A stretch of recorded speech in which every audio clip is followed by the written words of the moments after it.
دفعہ ایئرپورٹ پہ خاتون نے پوچھا کہ بھئی ہمارے شوہر جو ہیں وہ ایک سال کے لیے ملک سے باہر رہتے ہیں، تو ہمارے لیے یہ تو نیچرل ہے نا، وہ کہتے ہیں ہمیں پھر برائی کے خیالات آنا شروع ہوتے ہیں. تو انہوں نے کچھ سوال پوچھے، وہ حیا کے خلاف ہیں، میں اس کو نہیں یہاں ڈسکس کر سکتا. میں نے ان سے کہا میاں کے علاوہ آپ کے پاس کوئی راستہ نہیں ہے اپنی خواہش پوری کرنے کا. تو وہ کہنے لگے پھر ہم کیا کریں، میاں بھی مجبور ہے. وہ کہہ رہے میں کیسے، اور اپنے ساتھ رکھ نہیں سکتا میاں، کیونکہ جو ہے وہ اس کے پاس اتنی تنخواہ نہیں ہے کہ بیوی کو رکھ سکے. تو چند کیس ایسے ہوتے ہیں. اصولی طور پر تو میاں کو چاہیے اللہ پہ توکل کرے، غریب بھی ہے نا اپنے ساتھ اپنی بیوی کو رکھے. کوئی بات نہیں، میاں بیوی دونوں روکھی سوکھی مل کے کھا لیں گے، کم پہ گزارا کر لیں گے. جو بیویوں کو چھوڑ کے ایک سال دو سال کے لیے باہر جاتے ہیں، یہ شریعت میں بالکل پسندیدہ نہیں ہے. اللہ نے بیوی کو صاحبہ کہا ہے، ساتھ رہنے والی. مجھے وزیر آباد میں 1 مہینہ رہنا تھا، یہ بات ہوگی 2006 یا 2007 کی. انہوں نے کہا کہ 1 مہینہ آپ نے یہاں اسٹے کرنا ہے. بیانات کے سلسلے میں نا مسجد 1 مہینے کے لیے میرے حوالے کی تھی. تو میں نے کہا بھائی میں تو بیگم کے بغیر 1 مہینہ نہیں رہ سکتا، بچے بھی تھے میرے. تو میں نے کہا 1 مہینہ میں نہیں رہ سکتا، مجھے بیگم بچے چاہیے، ان کا بھی ٹکٹ دو تو میں یہاں رہوں گا ورنہ نہیں رہوں گا. تو انہوں نے پھر بیگم بچوں کا بھی ٹکٹ دیا. گھر والوں کے ساتھ رہ لیتے ہیں آدمی تمیز سے، ورنہ بیگم کے بغیر ہمارے لیے تو بڑا مشکل ہے اتنا لمبا عرصہ رہنا. مجبوری میں رہنا پڑتا ہے تو ایک الگ بات ہے، لیکن ہے مشکل کام. چاہے کتنے بھی آدمی کے میاں بیوی میں جھگڑے ہو نا، نہیں رہ سکتا بھائی. تو 1 سال کے لیے پتہ نہیں کیسے رہ لیتے ہیں لوگ بیگم کے بغیر. ٹھیک ہے ان کی مجبوری ہوتی ہے، میں مانتا ہوں، لیکن اس میں کوشش کرو اللہ پہ توکل کرو. بیگم روکھی سوکھی کھا لیں گے، لیکن اللہ میاں نے بیگم کو صاحبہ کہا ہے قرآن میں. صاحبہ کا مطلب ساتھ رہنے والی. صاحبہ کا کیا مطلب ہے؟ ساتھ رہنے والی. تو اس کا مطلب جب شادی ہو گئی تو وہ پھل ترو کی طرح تمہارے ساتھ چپک گئی ہے. پھول ترو کی طرح اس لیے کہہ رہا ہوں کہ لوگ پسند نہیں کرتے، لیکن اللہ نے اس کو آپ کے ساتھ کیا کر دیا ہے، چپکا. اب جہاں جاؤ گے بیگم صاحبہ ساتھ ہوں گی. آپ شارٹ ٹائم کے لیے جانے ایک الگ بات ہے، لانگ ٹائم کے لیے جانا ہے تو بیگم آپ کے ساتھ اللہ نے بولو چپکا دیے. وہ خود بھی گناہ سے بچے گی، تم بھی گناہ سے بچو گے. تو اس لیے یہ طریقہ ٹھیک نہیں ہے سال کے لیے میاں بیوی کا دور رہنا. اور پھر خواتین بھی پریشان ہوتی ہیں. تو گناہ کسی کے لیے بھی حلال نہیں ہے. میں نے اس خاتون سے کہا کہ 1 سال آپ کا شوہر باہر ہے، کیا اس کے لیے حلال ہے گناہ کرنا وہاں پہ؟ جب اس کے لیے حلال نہیں ہے تو آپ کے لیے بھی حلال نہیں. تو اللہ میاں نے صرف یہی رکھا ہے کہ ایک دوسرے کی خواہش پوری کر سکتے ہیں میاں بیوی، اس کے علاوہ ان کے پاس کوئی آپشن نہیں ہے. تو اب پھر بھی نہیں آ رہا میاں، تو میں نے ان خاتون کو یہ کہا کہ اپنے آپ کو بزی رکھیں. آپ کیا رکھیں بھائی؟ کوئی پازیٹیو ایکٹیویٹیز میں اپنے آپ کو کھپا دیں. ایسی موویز تو ویسے بھی ٹھیک نہیں ہے دیکھنا، خاص طور پہ فحش موویز دیکھنا اور ٹک ٹاک پہ صبح و شام بے حیائی. تو جب یہ انسان کی عادت ہے، جب وہ اپنے آپ کو کسی پازیٹیو کام میں لگا دیتا ہے نا، تو چند دن پھر یہ جھٹکے لگیں گے، اس کے بعد انسان نارمل. کئی لوگ ہیں جو 1 سال گھر سے باہر رہتے ہیں مجبوری میں، بیویاں بھی رہتی ہیں، وہ گناہ نہیں کرتے. وجہ کیا ہے کہ وہ سوچتے ہی نہیں نا اس بارے میں، وہ اپنے آپ کو بزی رکھتے ہیں، مصروف رکھتے ہیں. تبلیغی جماعت میں سال کے لیے لوگ جاتے ہیں، میں تو اس کو صحیح نہیں سمجھتا بیگم کو، جوان بیوی کو چھوڑ کر جاؤ آپ.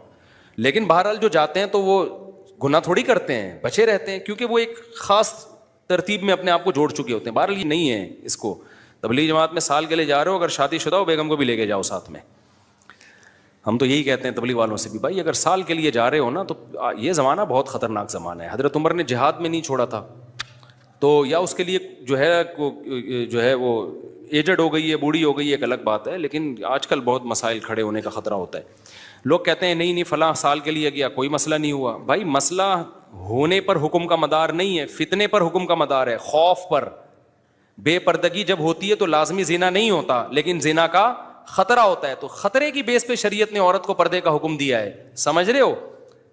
تو آپ اپنی بیگم کو 1 سال کے لیے، جوان بیوی ہے، اس کو چھوڑ کے چلے گئے تو ضروری نہیں کہ وہ برائی میں لگے، لیکن برائی کا خطرہ ہے نا. تو خطروں کی بیس پہ حکام دیے ہیں شریعت نے. برائی کا یقین ہو پھر تو بالکل ہی حرام ہے. تو خطرے کی بیس ہے، خطرہ اس بات کا. اس لیے اتنا لمبا بیگم کو چھوڑ کے جانا ٹھیک. اور میں آپ سے بتاتا ہوں، دیکھو جس کو بیوی کے حقوق دینے ہو نا، اپنی بیٹی کو سامنے رکھ کے سوچ لے. آپ یہ چاہتے ہو کہ آپ کی بچی کی شادی ہو اور داماد اس کو 1 سال کے لیے چھوڑ کے چلا جائے، تو آپ اپنی بیٹی کے لیے پسند کرو گے اس بات کو؟ تو جو اپنے کے لیے پسند نہیں کر رہے، دوسروں کی بیٹیوں کے لیے کیوں پسند کر رہے ہو اس بات کو؟ بھائی یہ تو غلط ہے نا. تو اس لیے یہ اچھے لوگوں کی علامت نہیں ہے. ہاں تبلیغ میں اللہ کے لیے قربانی دے رہے ہوتے ہیں، لیکن بیگم کو بھی لے جاؤ یار. سمجھتے ہو کہ نہیں سمجھتے؟ یا پھر شادی کے بغیر پہلے سال لگا لو, شادی کی ہے تو پھر بیگم کو ساتھ لے کے جاؤ. تو بڑے مسائل کھڑے ہونے کا خطرہ ہوتا ہے آج کل. تو اس لیے اس میں جب, اور اگر نہیں ہے کوئی صورت نہیں بن رہی ہے, تو پھر اپنے آپ کو مثبت ایکٹیویٹیز میں اتنا کھپا دو. تو میں آپ کو گارنٹی سے کہتا ہوں چند دن چند مہینوں کے بعد آپ کے دماغ سے وہ خیالات نکل جائیں گے. تو آپ مصروف کر دو گے اپنے آپ کو, لیکن اس بیس پہ آپ کے لیے کوئی بھی گناہ حلال نہیں ہے, گناہ حلال نہیں ہوگا آپ کے لیے. اچھا بھائی, طاہر شمیر رحیم یار خان انٹرچینج سے جب بھی گزر ہو میرے پاس کھانا کھا کے جائیں. ٹھیک ہے انشاءاللہ, صلو علی الحبیب. چلیں کبھی گزریں گے تو.